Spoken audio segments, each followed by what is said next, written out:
Good evening. Welcome to the March 24th, 2026 Millis School Committee meeting. I'll start by taking attendance. Ms. Canistrari? Here. Here. I am here. Mr. Underhill? Here. Ms. Strades? Present. Ms. Briggs will be along momentarily. Also with us is Superintendent Mullaney and Shalene Volpe, our senior staff accountant. I'll read this announcement and then we'll get started. So this meeting is being recorded and can be viewed on Mondays at 7 p.m. on Comcast Channel 8 or Verizon Channel 37. All meeting videos are also posted to the Millis Public Schools website under School Committee. All videos are also available on YouTube. All school committee minutes and agendas can be found on the School Committee page of the Millis Public Schools website. Persons wishing to speak during open session must sign in before the meeting starts. Comments are not to exceed 3 minutes in time. Individuals may not name students, staff, or parents. All topics for discussion must be limited to those items listed on this evening's agenda, and all comments must be directed to the chair. The committee may not respond to public comments. It shall be their decision to discuss issues at a later date, and all times are approximate. Nobody for open session, I don't believe, right? Okay. Then we will we'll jump in with our student representative, Nicholas. Come on up. Hey, Nicholas. My name is Nicholas Roy, and I'm one of the student representatives from the high school. And today I'm going to be giving you guys a brief overview of things that are happening around the high school and some things that are coming up. So today and tomorrow, the sophomores have been and will be doing the 10th grade English Language Arts MCAS tests.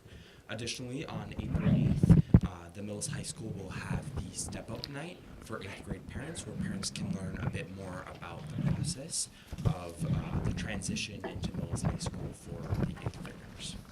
For clubs, the Millis High School Chorus visited the Millis Council on Aging yesterday on the 23rd of March as part of Mia Young's senior project in order to connect more closely the Millis High School to the Millis community through shared music. In the high school, there have been many different March Madness themed school events throughout the month, including Thrifted Thursdays from the Environmental Action Club, a mini post-it art show by the art club, along with mock trials and a lettuce eating contest coming up this week. For senior projects, there are a ton of ongoing senior projects, some of which include Riley Sylvia's Clinic for a Cause, which is centered around raising funds for a health service organization that uses soccer to educate kids on life-saving health. Fatty Gabriel also has a senior project, which is a Coptic exhibition day. Nora Scannell's senior project is to raise funds for the Millis Fire Department and animal control through dog walking. And Aaliyah Chahon Navas's senior project is where each grade brings in goods for the Greater Boston Food Bank. For sports, the spring sports season started last Monday, so teams are really getting ready for the season to come. There are actually a total of 215 athletes signed up over 6 different sports, which is really impressive.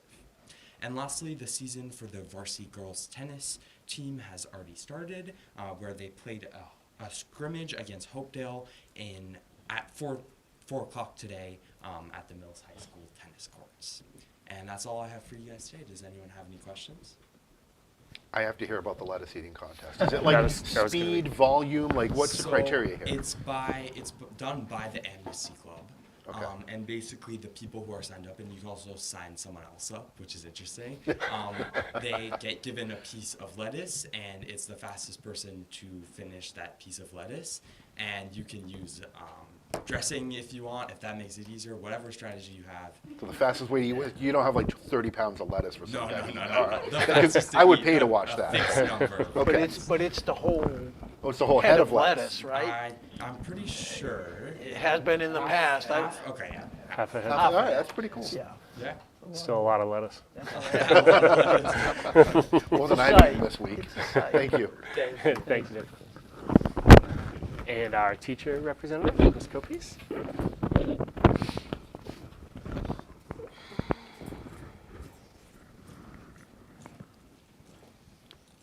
evening.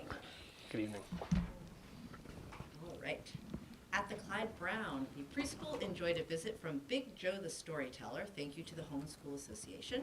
The children really enjoyed his stories about a squirrel, the 3 little pigs, and of course a leprechaun. There were a lot of belly laughs while he was entertaining them. The CFB also held their Booster Fun Run last Friday on the 20th. It was a day filled with excitement as students ran and cheered on each other in the gym. The Fun Run is the primary HSA fundraiser for the year.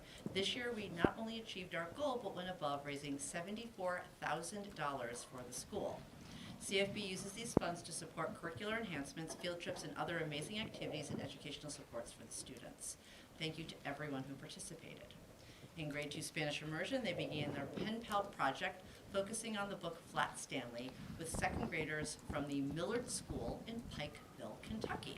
So that's kind of fun. In the middle school, grade 6 students will be finishing the story Among the Hidden. They've been reading aloud and experiencing the book suspense as a group. And in grade 6, the science students have completed writing an ending to a science fiction story, How to Dig a Hole to the Other Side of the World. Grade 8 ELA students are prepping for MCAS tests by practicing reading and annotating with a purpose. In grade 7, the Spanish students are learning to talk about places they're going to go in their free time. And the immersion students in grade 7 have been reading a book called Bananas, and they are learning how bananas are grown and cultivated in Costa Rica. Next week, they'll be working on presentations about their least and favorite springtime activities. And hopefully by next week, we will have some springtime weather to discuss these with. Grade 8 math students have been working on the Pythagorean theorem with exponents and scientific notation. And overall, the school is looking forward to their first offerings of spring conferences later this week. They are thrilled with the numbers of signups and continue to have conversations that they started in the fall. And the grade 8 students and families will having an opportunity to speak about high school course placement for next year, which, as Nicholas referenced, will have the grade 8 step-up night coming on, I believe it's April 8th, if I'm not mistaken. I think so. At the high school, we are starting course selection tomorrow. So the guidance counselors will be meeting with the students over the course of the day, and by 2:20 tomorrow, the student course recommendations will be available to them in Power School. We had several students attend the DECA State competition in Boston. Riley Sylvia, Pat Halloran, Ryan Fitzgerald, and Kraus, Taryn Streck, and Ben Vaccaro. Taryn Streck won a medal for top role play in business service marketing. And the students had a great time overall meeting people and networking. 10 of our global scholars ventured out to Bridgewater State University this last Saturday. The 2 teams of juniors, guided by Mr. Fallon and Ms. Siemba, participated in the annual World Quest Challenge. The academic competition against other high schools around the state is a fun, fast-paced global affairs quiz and is sponsored by the World Affairs Councils of America. At the high school, we'd like to thank Merit Funding for purchase of a new 3D printer. The Bamboo P2 is not only capable of more advanced technology, but it also has remote printing capabilities, which offers some more opportunities in art, engineering, and other classes to utilize this 3D printer during class time. Additionally, the annual collaboration between the school district and the Millis Community Theater Group is going on. So Charlie and the Chocolate Factory will start gracing the stage 1 week from this Friday. And not to like throw somebody under the bus, but one of your members has a key role in the play over there. So Mrs. TV is in her inaugural performance, and she is doing a fabulous job. So, and we've got about 40 Millis students participating in the play this year. So it's a really nice opportunity for them. Any questions for me? Oh, no. All right, excellent. Thank you very much. Thank you. Thank you. Thanks.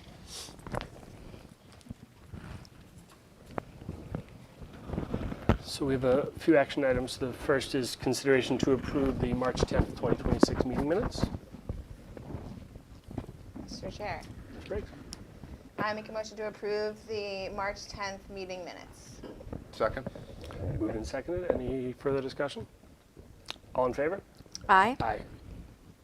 I abstain because I wasn't here. All right. Okay. Passes unanimously with abstention. So the second action item is to approve changes to the high school program of studies. We'll come back to that one after Mr. Nash presents the changes to the program of studies. And then the other one we have is consideration to remain a school choice district for the 2026-2027 school year. And I would just, I would advocate remaining a choice school district. As you all know, we benefit greatly from the program. Gives us much help to offset our operating budget, and would like to continue that. The only class I would say that we should not have open to choice would be the current 6th grade class, next year's 7th grade class, as that class is beyond what our capacity normally is. 2nd and 3rd grade classes are high, but I think we should keep it open because if we had a few kids move or something like that, there could be some movement, some openings there. Right now it's tight, but there's a possibility. The 6th grade class, everyone that moves into town seems to have a 6th grader. So. My son comes home, we have another person in our class. I'm like, oh, you do? Yeah. So are just- there, go ahead, okay, please. good. I was just going to add, so we can cap these grades throughout the year? as- Yeah. This isn't just a once a year kind of Right, thing, it's right? space dependent. Yep. Yep, that's what I was gonna say, Okay. like, we can just close them off whenever we need to. Right, exactly. Yeah. Yep. Mr. Chair, Ms. Briggs? I make a motion to remain a school choice district for the 26-27 school year. Second? Moved and seconded. Any further discussion? All in favor? Aye. Passes unanimously. Next up, we have to vote on it, but we have a senior project request. Ryan, come on up. Hey, Hey, Ryan. Hi. My name is Ryan Cunningham. I came here today. I wanted to ask you guys for permission to build my senior project on school grounds. So I have a Sorry. diagram here of my project. If I can pass that around. Sure. It's just the top one has all the measurements and stuff. But basically, I'm sure you got an email, but what it is, have you ever heard of the public little library things? Basically, just little libraries, people can take them out. This one's similar idea, but exclusive to just board games, which the idea is essentially inspired by when I was a kid. I used to play board games, play card games. I used to make card games and board games all the time, so huge thing in my childhood. So I wanted to be able to give that back to the community. So that's basically it. I also feel like it allows families to kind of bond in a way that doesn't happen, as much. People have other ways to do stuff, and I feel like even just when I was a kid, everyone used to play board games a lot more than now. So some facts about it. Basically, it's going to be weather protected. Because obviously it snows a lot here. It's also plexiglass, not normal glass, so you don't have to worry about it like shattering on anyone or being a general nuisance in that regard. It's 16 inches tall, so theoretically it's grown for about like 7 to 9 different like big average size board games. Stuff like Uno, much more, would be able to fit. So basically, I'm asking for permission to be able to build it, put it in the ground and stuff. In the playground gazebo area, I didn't really know how to describe it. But you know, like that track, like the mile. So kind of like that area. I've had discussions with the elementary school principal, Ms. Bumba, and I believe the vice principal of the elementary school was there, but I don't Malloy, know. probably. Yeah, Mrs. Malloy. And also with Mr. England. So, yeah, that's all I really got. Well, those are the people you needed to talk Yeah. to. Yeah. That's great. that's right. So, Yeah, any questions? I mean, I think it's a great project. Yeah. I will defer to Ms. Absolutely. Freitas. Well, I'm just wondering if you'd be open to making it bigger if everyone allowed for it. Definitely. 'Cause That's I have, not- like, so that that's many- currently not the materials I have, but I could definitely work on that. Because just the board games I have in my house right now alone, like, it would be too much for it. I actually do agree. I was thinking that. So I would need to kind of restructure how we're going to build the base, but I do think that's a good idea. As a bigger box would be nice because board games are big. So, Something to think about. And I like the idea of games and families playing games and not being on this. Yeah. it's good. Yeah, it's a great idea. Yeah, for sure. What board game is what's number one? What's the first game you want to put in there? First thing that comes to mind is I was a child, but I used to play it with my grandma all the time. Candyland. Oh yeah. Oh yeah. Super basic. Yep. Super Yep. fun. No, it's a good place to start for sure. Yeah. But you said you also created your own games. Yes, I was a kid. A lot of them were based off of Candyland. But that's pretty good. Cookie Land, and Brownie Land. No, I'm just kidding. I love it. No, it's a great idea, man. Yeah. Yeah, make more room. Make it bigger. I think it's a great I'll idea. definitely keep Yeah. one. I want to have at least like 12 and Well, because I'm going to fill it up like overnight. stuff. Oh yes, that's the other thing. I actually forgot to say that. It would be including to donations. You know, so obviously we would want donations from the community. I've got plenty of board games to fill up myself, but we'll look out, put some posters around and stuff. Great. We want to make a motion based off of the general measurements, or how do we want to do that? I think you could do it just a little library to support games. Okay. Yep. And then you could circle back with Mr. Angler and Ms. Bomba if you do change the specs on it. Okay. How big is 16 inches? Show me. Well, 40 foot, I don't really know. Yeah. How many games? No, Like no. this. How many games This is is that? like 11 inches. Did you say 16 tall? Yeah, the pic, do you have Yeah, the it's on the. pictures? Because that's like 4 board games.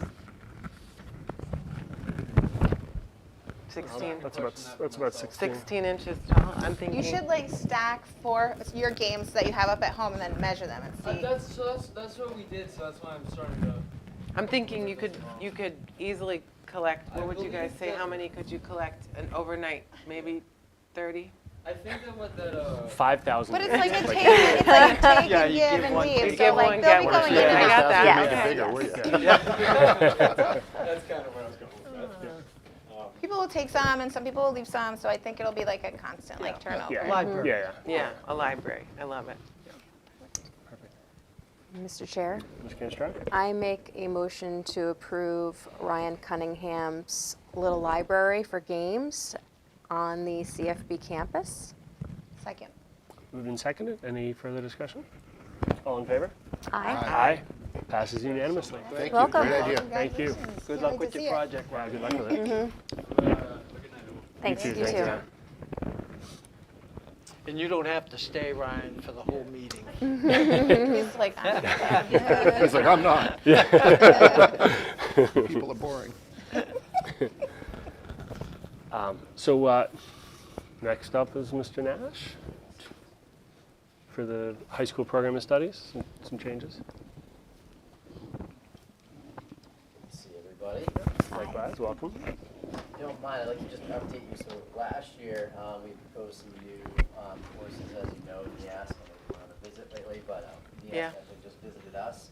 And it was just, overwhelmingly positive from them, from, just about our staff, community, students. It was really impressive. But one thing they really highlighted was our new classes that we're offering too, especially, our science, curriculum class that we have going on with Clyde Brown. We've got really good feedback from our Clyde Brown kind of counterparts over here. How well it's going for some here. So it's been really, really impressive. Really awesome. It is flourishing. The kids are doing an unbelievable job.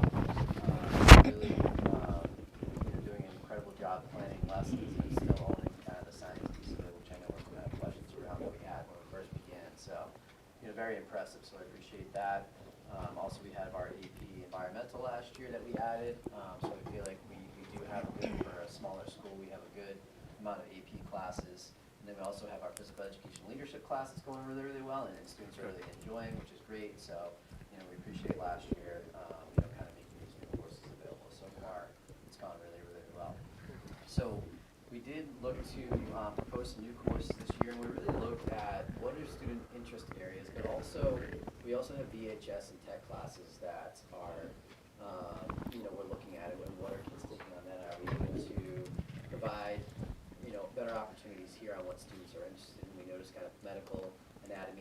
staff, but we didn't have as many students enrolling in our current anatomy class.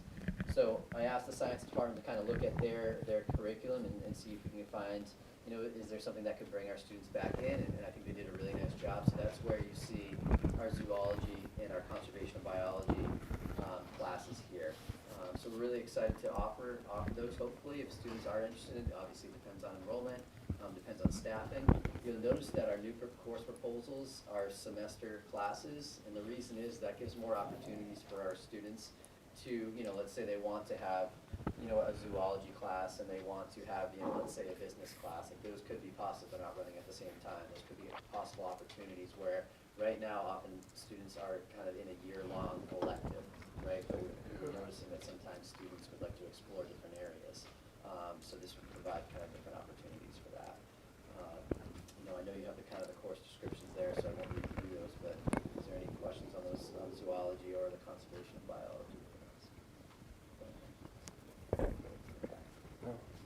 And then we just have some existing changes to our current courses. We really feel like our science curriculum development and instructional methods class that we were just talking about, makes more sense now that we see it live to be a junior and senior year class. Obviously, we want to have our students, have the building blocks from their freshman and sophomore year too. So we're really looking to kind of have that kind of be our junior and senior class. I've had some students request a year 2 of that, and we're definitely not ready to offer that piece of it. I don't even know what that would look like. But they, exactly. We have some students, asking to, could they go and student? Like, it's just cool to hear that they want to go and student teach over there for the following year as a junior. You know what I mean? So that's like, we're bringing kind of teaching aspect of that, and we're kind of growing teachers kind of homegrown, which I think is really, really cool. Yeah. And I think it's very unique to Millis. So we're really excited about that piece of it too. So that was one thing, and then our environmental science class, we're just kind of clarifying that it is environmental science 1. So that's kind of just a small change there.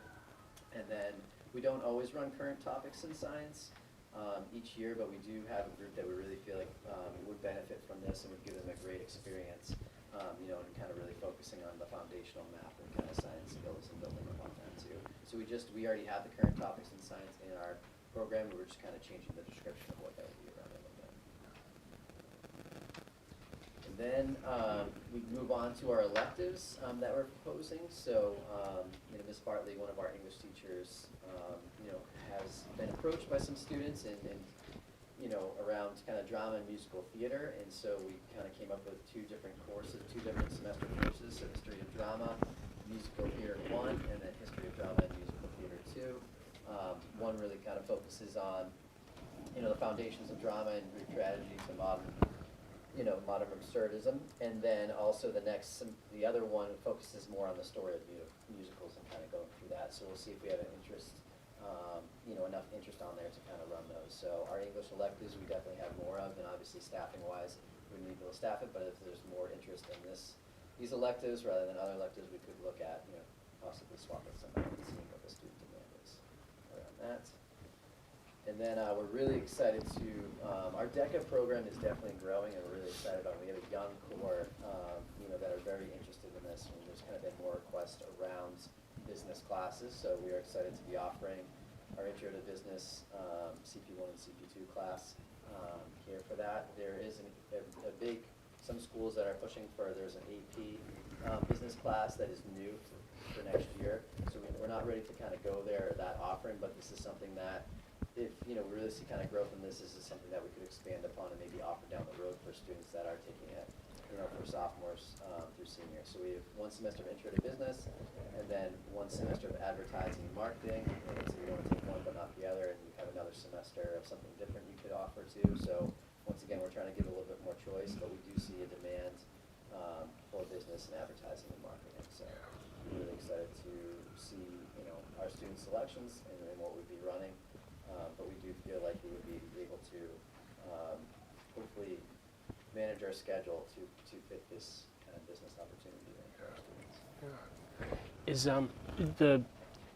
I know everything's hypothetical until the state says otherwise, but like the personal finance requirement that they talked about introducing next year is Is that still just the thing that the governor said? Do you know, or is it like has there been anything that's more concrete about like I'm just thinking about fitting that in with Yeah, you know yeah. with the rest of We it. have our financial literacy class too that we offer as well, so that's something that I'm wondering on how these goes. Can we fit those into a semester where everyone takes that, right? So Yeah. that's something that I don't think they're there yet. I mean, if they do make it for next year, we would. That would have be to a pivot yeah, it really would quick, but that's probably something be another that's year. something Yeah. that's gonna be- Yeah, my Yeah. understanding, it's gonna be a several-year process Yeah, to get this all done. Yeah. Okay. That's good. So I feel like we kind of, once again, it's kind of setting the stage and the foundation Yeah. of having these classes, working closely, so Yvonne, who is our DECA advisor, she's been working closely with other area. I asked her to reach out to other,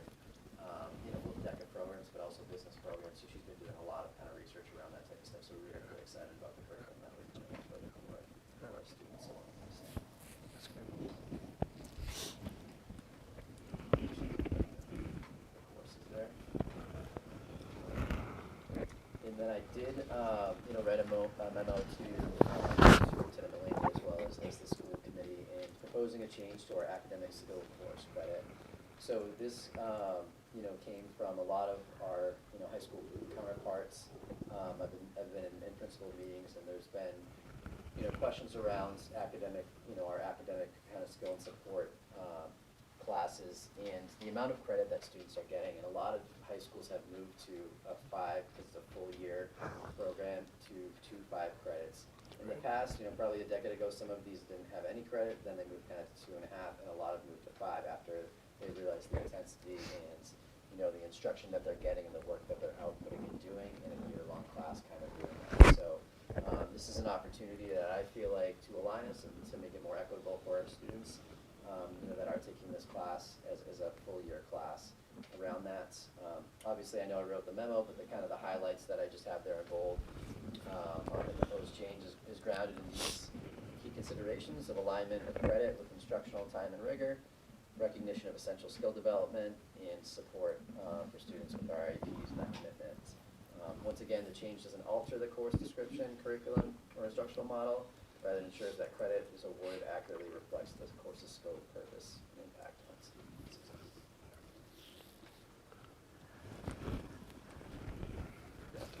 That definitely makes sense to bump it to 5. Mr. Chair, Ms. Canistrai? I make a motion to approve the high school program, the changes to the high school program of studies. Second. Moved and seconded. Any further discussion? All in favor? Aye. Passes unanimously.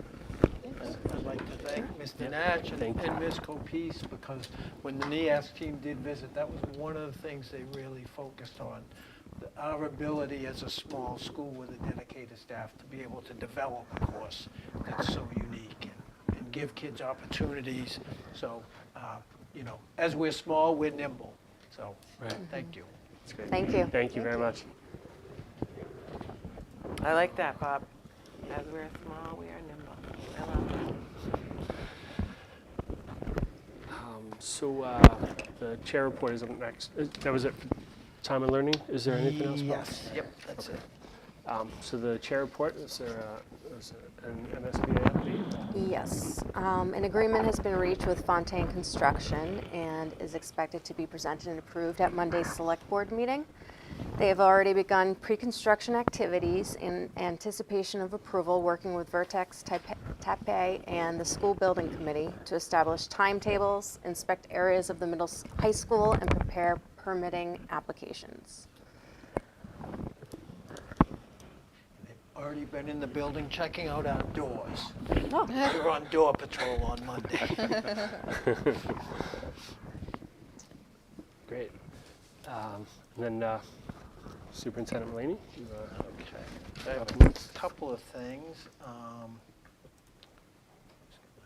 Get this up on the screen.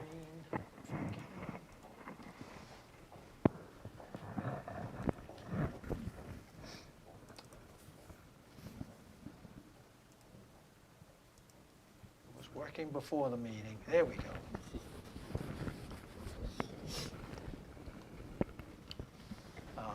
So tomorrow, there's an event over in Norwood And it's the first, hopefully, annual Tech Celebrates Teaching event.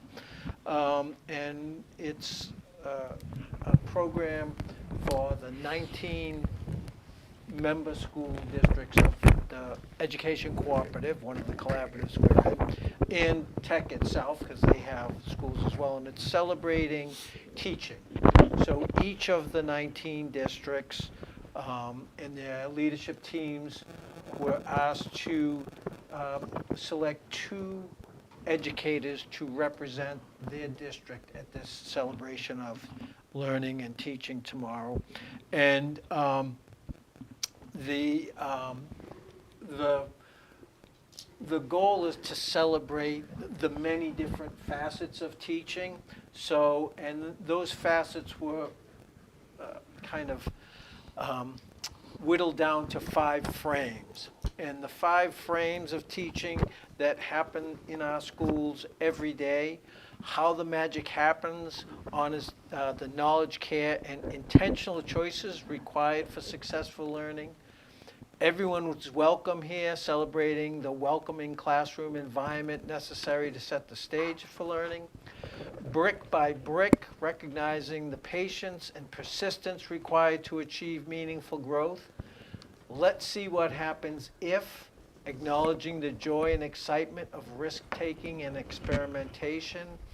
And miles along the way, appreciating how educators grow, guide, and influence others at every stage of their career, whether they're in their first couple years of teaching or whether they've been doing it for 30 years. So using those frames, members of our administrative team nominated staff members from our district. And so I'd like to acknowledge the teachers who were nominated by the administrative teams as being good representatives of those multiple facets of teaching. So our nominees were Kelly Annunziato, Wendy Cantareggi, Lindsay Junta, Brian Craby, April Lehman, Lisbeth Monahan, Nicole Pereira, Kathleen Streck, and Annette Tucker. And from that 9, then the administrative team chose 2 of these 9 to represent our district tomorrow. And those who were chosen to represent Millis were Lindsay Junta and Kathleen Streck. Lindsay Junta for the brick by brick frame of teaching, and just part of her nomination read, in first grade, growth isn't always explosive. It's built through the quiet, intentional persistence that Ms. Junta brings to the classroom every day. Lindsay embodies the belief that meaningful learning takes root through steady care. And then our other representative is Kathleen Streck. She's a high school physics and engineering teacher. And she's was representing the frame, let's see what happens if, which I think is very appropriate for engineering and physics. Kathleen creates an environment built on curiosity, creativity, and the belief that learning should always move forward. Her students are encouraged to ask questions, test ideas, and step outside their comfort zones in a space where they feel both supported and challenged. And I think it's great to note when Lindsay and Kathleen were notified by their principals that they had been selected to represent us. One of them responded, "Why me? There's so many other people." And that's the essence. There's so many people that we could have representing us, but we could only send 2. And this year, Lindsay and Kathleen are going to represent us, and we're very happy about that. So that's some really nice news. And I think Shalene mentioned it's kind of nice that we have like a first grade teacher who gets them at the very beginning, and a teacher in the high school who teaches juniors and seniors as they're getting ready to exit for us. So hopefully this is something that Tech does every year. It's been very positive here in Millis, so we're looking forward to that. And congratulations to everyone who was. Yeah. So that's the fun stuff. And now, stuff that's not so fun. Just a budget update, and this is just from some of the questions from our last meeting. And Shalene and I can speak to some of it, so I'll have Shalene go up to it. In this background, by the way, this was the day after the blizzard. Oh. It's kind of elongated because it's the background of the slide, but Dana, one of our groundskeeper, took this picture the day after the blizzard, and it's awesome. The sun was rising. It's a really great picture. And you see our little library, right? And just, I know Robin had asked about Tri-County and Norfolk Aggie.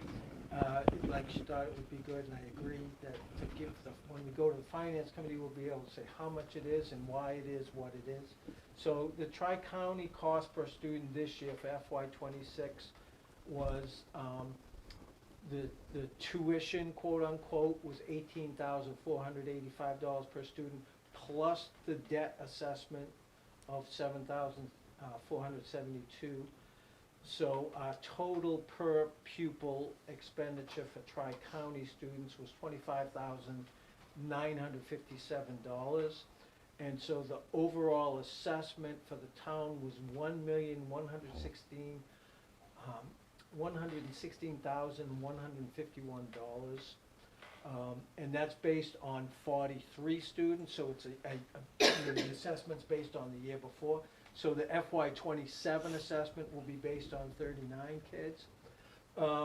And then the Norfolk Aggie base tuition is $3,800, and then for each student we're assessed a capital, which is kind of like the debt assessment, a capital assessment. So the total for cost to the school district for a kid going to Norfolk Aggie is $5,501. That goes by this year, the actual number of kids we send this year. We're sending 11 kids to Norfolk Aggie, so it's costing the school district $60,511. And there was a question about, the town pays Tri-County, but the school budget pays Norfolk Aggie. And I did some research on that, and it comes down to the law that created those schools. So as a regional vocational school, Millis is a member district in the Tri-County. So in essence, Millis is like a share owner, an owner of Tri-County. So those assessments are a commitment from the town. So so the town is responsible for that, the students we send over there. The county, the Norfolk Agricultural School is a county school run by, financed by county taxes and tuitions. So those kids going to the Aggie are like kids we have going to other schools, like the private special ed schools. So the school budget is responsible for those tuitions. So, as you can see, we have $1.11 million assessed to us for Tri-County, so it is not inexpensive. Having said that, I believe for some kids, Norfolk, Tri-County or Norfolk Aggie are the exact right school for some kids. I think for a number of kids, Millis is the right school. And then, I don't know if there's any questions on those. No. And then Shalene, I think Shana had some questions about the variation between FY26 and 27. And so Shalene can speak to some of that differences that showed up there. And I'm sorry, this slide, I think, isn't that big. You had some really good questions about the variances, and I think that a lot of people will have the same questions, so thank you for asking them. So up at the top, when we talk about district salaries, there was a 9.48% decrease. And the reason for that is when we were looking at last year's budget, a lot of paraprofessionals that work at Clyde Brown were being paid from a district line. so what we did was reallocate. So that's what the drastic drop is. So therefore, part of the drastic increase in Clyde Brown is for that same reason. We were able to, put them in the right categories. But we also, more importantly, I think, is we had an SOA grant, which is a Student Opportunity Act grant, that we had for several years, and it was paying 1.5 FTEs of the special education teachers, and that is gone. We're not going to have that next year. So it's important, like they're vital to the schools. So we had to absorb that cost, the salaries. So that's another reason for the increase. And then the middle school and the high school was just standard. That was about what we were anticipating, like the COLAs, and there's some people that put in for lane changes. So quite a few people did, so we have to allocate for that. And there was a drastic reduction in the TIES program for 2 reasons. One was the staffing. We reduced an FTE because there was less students. And then we had last year in the budget $50,000 put aside for special transportation, and we used it in other areas, but we didn't use it there. We moved it into the transportation district costs. So we took $50,000 out plus an FTE. So that's what the drastic change is. So, and then in the areas of program, so this would not be salary, this would be just regular expenses. In technology, it was just the standard increase COLA. But the student athletic and activities is completely different because last year's budget had nothing in there, no expenses. It had $4,000 of expenses. And if you can see, the year before that, it was $57,000. Year before that was 45. So we had to put the proper money in there, which then of course made it like thousands. I've never seen a percentage like that. It seems almost to even put it in there, but we had to increase it by $66,000. Wait, why was it 4,000 in 26? What happened? So they put the budget that was set for FY26. They put $4,120 in supplies, but nothing else. So that's literally all that was budgeted. It was underfunded. Way underfunded. Can we afford to move that funding this year, that 1,000% of money? Well, we're really just realigning it. So so Derek's salary was put in the teacher salary. So when he's working as an AD, he should be paid out of the AD. So we paid it last year, we paid him, but we just didn't pay him out of the right category. I see. So we want to make sure that we pay people out of the right category, so next year when we go to budget and try to figure out where everything is, it's aligned properly. So you're not like taking funds from another budget or another category of the budget that will be in a deficit now to put this money in? No, Okay. we are going to reduce the high school teacher line appropriately and take what we're going to pay Derek Finney and put him in the athletic, Okay. the AD section. So at the end of the day, it's the same amount of money, it's just where we put it. Okay. And it's $66,000, which in the scheme of things, that's not a huge amount, but when you see a 1,600%. Yeah. Like that's just, I'm glad you asked, because you need to put something in there to kind of You have to explain give it context. what happened. And also part of the trainer is in there as well. So that's not all Derek, some of that is the trainer, so. And what about the athletic fees? Where does that money go? So that goes into a revolving account. So we have an athletic revolving account when the students pay their fees.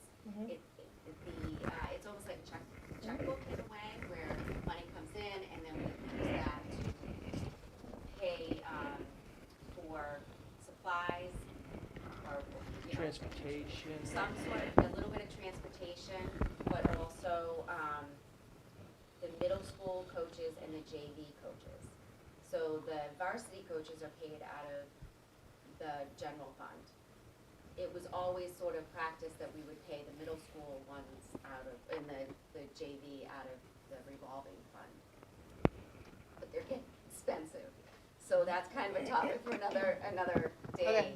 But, we have to kind of figure out fees and stuff like that. But, so that's where And then officials as well, right? all the officials, yeah, sorry about that, yeah, all the officials. Which is about, like, for the year, 55,000 for the officials. So it's, How much do Yeah, we it's pull in insane. for that account for fees? for fees, last year, 116,000. And 50,000 was for officials, and the other was for transportation And it was for, well, we have a surplus in that, okay. so we didn't use all of it. So have a can some of that pay for the trainer and Derek Yep. Finney's salary? Yeah, well, sort of. Okay. There is a rule with revolving accounts that you can't take something that you've always paid out of the general fund and supplant it and put it into a revolving fund and all of a sudden say, oh, we're gonna pay it from there. Okay. It's a rule. Yep. So we would then, maybe what you would do is move some supplies that you purchased or some other things and move that, because you always do some of that in the revolving fund anyway. But I can't put Derek Finney's salary in there, because that just wouldn't be allowed. Okay, or the varsity coaches' salaries can go in there? We've never done it before, so my guess would be no. Yeah, Yeah. I'm just But curious. that's something I would have to look Yeah, into. and I think in an ideal world, we'd have all our coaches paid out of the operating budget. Right. And the fees just go to the officials, buses for the games, and then have. Lower fees, Right. yeah. Okay, just Can- curious. Can I ask about the wording used for that item? So the FY '26 budget was significantly understated. The FY '27 request restores funding to align with actual historical expenditures. Like, I'm just thinking about when this slide first pops up on the screen and their eyes go straight down and that pops out. Is there Yeah. any other verbiage that we can add there that will be like, this, we're not taking away from, I know you're going to speak to it, or Bob's going to speak Yeah, to it, or even if when you get to it, we can lead off with how it was funded previously, like last year, and it's just being allocated to the correct line item. Even if we, because it's going to probably be like, oh my God, what is that? Yeah, of course. So just if there's any more clarifying language that we can add in there without making it a paragraph or anything, just so that someone can see it with their eyes before we even get there, because I don't want them focusing on that while I agree. we're going That's a through it. Great suggestion, absolutely. So it's kind of like,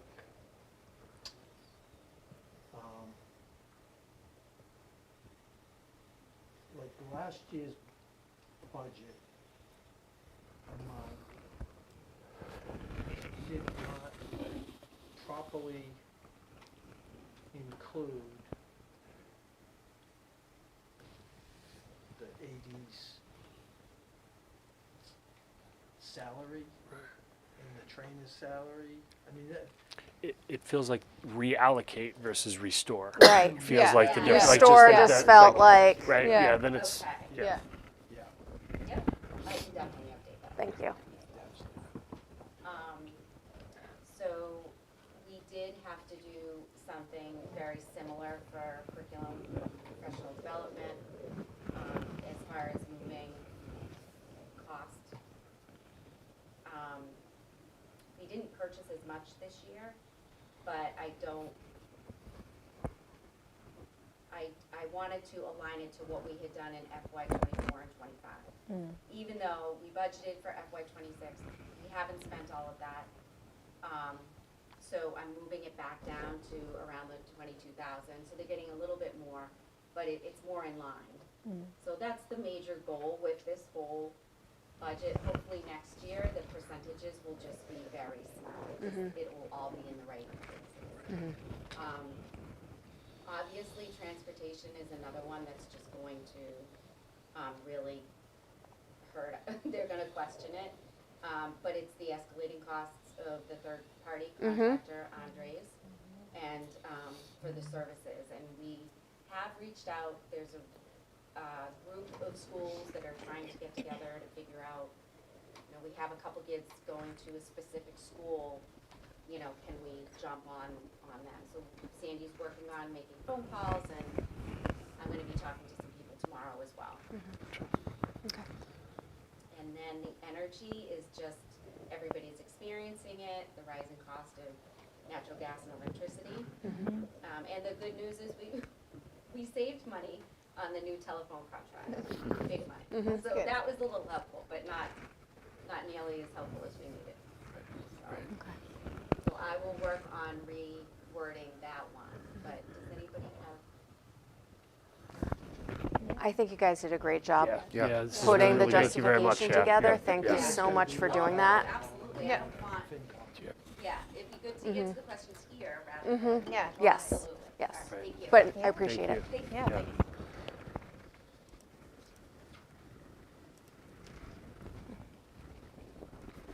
And are we posting a meeting for FinCom for one, that's And- next Wednesday? I know I can be there. Did Sue reach out to committee? Sue Sani spoke with Tracy Novick from MASC, and what Tracy Novick said was that if you don't have an agenda, you shouldn't post a meeting, even if there could be Oh. more than 3 people there. And- Okay. And Sue double checked it with her, so Oh, I'll okay. confirm Okay. Yeah, that fair enough. with Sue. Yep, But, you know, Tracy that's is fine. the expert, so. Just So, asking. yeah, no, it's a good question. That makes sense, actually. So I think the only other thing I have on the agenda is an announcement. And the announcement is, announcing the Millis Affordable Housing Open House, which is happening. There are two dates and times for this. April 8th at 6 p.m. at the Millis Public Library, and April 15th at 10 a.m. at the Millis Housing Authority at 310 Exchange Street. This is a Millis community open house to learn how affordable housing and land transfer can help shape the town's future. Light refreshments will be provided, and this is hosted by the Millis Housing Authority and the Metropolitan Area Planning Council. For more information, anyone interested can contact Candace, that's C-A-N-D-A-C-E, at millishousing@comcast.net. Again, that's Candace at, the email address is millishousing@comcast.net. And that is the end of our agenda. We do have an executive session scheduled. So, unless there's anything else, we can take a motion to adjourn to executive session. Mr. Chair, Mr. Underhill. I move that we adjourn to executive session and not to return afterwards. Second? Moved and seconded. This is a roll call vote. I think I believe. Yeah. the reason why. Right. Oh, Oh, yeah. sorry, for Yeah. discuss strategy with, amend it to discuss strategy with respect to collective bargaining or litigation. Thank you.